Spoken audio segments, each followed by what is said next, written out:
Our topic this week, Cthulhu. Those of you who are uninitiated may think, Paul, this isn't a topic. Somebody's cat ran across their keyboard. I assure you that it is an actual topic that somebody had in mind when they sent it in to me. The character of Cthulhu was created by H.P. Lovecraft in the genre of weird fiction. Weird fiction is fiction that is supernatural in content, but usually darkly supernatural. Touched by an Angel is not weird fiction. Weird fiction is dark and horrifying. H.P. Lovecraft, and I actually had to dig these out and blow the dust off of them. It's probably been over a decade since I've even cracked these books. I'll be right up front and tell you that he's not one of my favorite authors. It's difficult to talk about H.P. Lovecraft as an American horror writer without talking about Edgar Allan Poe, who preceded him by almost half a century. H.P. Lovecraft being in the early 20th century, by the way. Edgar Allan Poe, I'll readily admit, in my opinion, is a far superior author.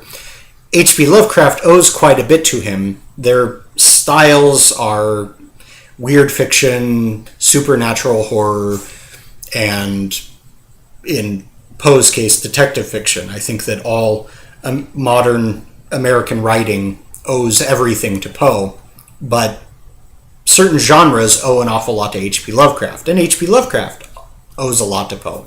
We'll come back to that in a few minutes.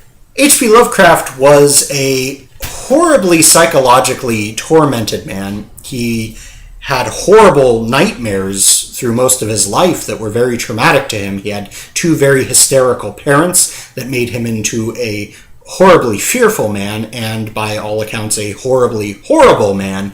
He was a horrible racist, and that's not just by all accounts, that is in his writing, especially in his letters. The Cthulhu character is a character. I've drawn a picture of him right there, and you may think, well, that's not so bad. It's just a guy with an octopus face. But I would remind you that this down here is you, and Cthulhu is sitting on top of the Metropolitan Opera House in New York. He is a member of a race of ancient beings that used to rule the universe, and they are now dead or sleeping. He is dead or sleeping at the bottom of the ocean. One day he will wake up and rise and destroy all of humankind and generally be a terrible person. There are ways of raising him from sleep, incantations. There are people who would seek to raise him for some nihilistic reason. And these stories have had a tremendous cultural impact. Many other very famous writers have written within this mythos. I will, in the blog incarnation of this video, provide a link to a short story by Neil Gaiman. A wonderful story, a very humorous story in the Cthulhu mythos. He appears, and the concepts appear in a lot of films, role-playing games, music, and so forth. Many cultural influences. There are actually people out there who worship within this mythos, if you can believe such a thing. They're not the sort of people that you would take seriously, but if you could go into a bookstore, into just about any occult section, you can find a copy of the Necronomicon, which is the book that has the incantations that will raise these beings, conjure them up. Of course, this is all made up. A person has made up this book, and H.P. Lovecraft made up the entire thing. If you can imagine, there are people out there who would actually follow a religion started by a fiction writer. I am currently reading The Pilgrim's Progress by John Bunyan, which is a wonderful book about the Christian walk. But I was thinking about this as I was preparing this video, that it is the story, an allegory of the Christian walk.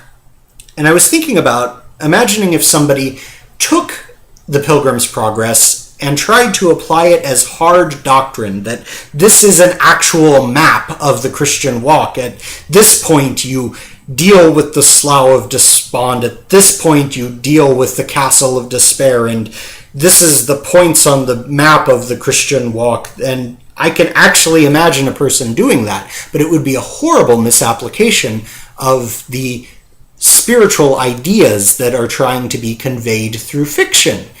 It's not a book of hard doctrine. It is a book of spiritual ideas conveyed through fiction. And the same is true, I feel, of H.P. Lovecraft. However, the worldview and religion view of H.P. Lovecraft is an extraordinarily bleak one. It's not difficult to imagine in a time where people had just lived through the Great War. Existentialism was the chief philosophical idea in Europe at the time. Dadaism was around. That somebody like H.P. Lovecraft would come up with a view of the universe that is so uncaring, cold, mechanical, no compassion whatsoever, and we are only fodder for destruction.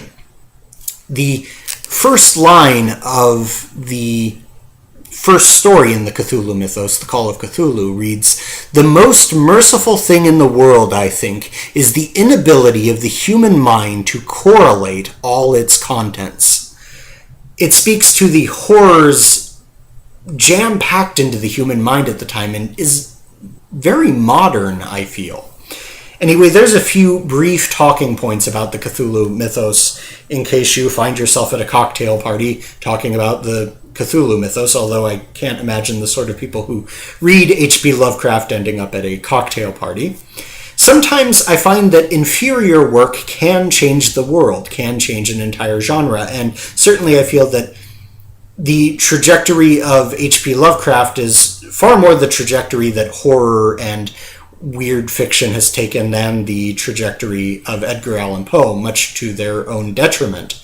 I feel that you would be much better off reading some Edgar Allan Poe. Ta-ta.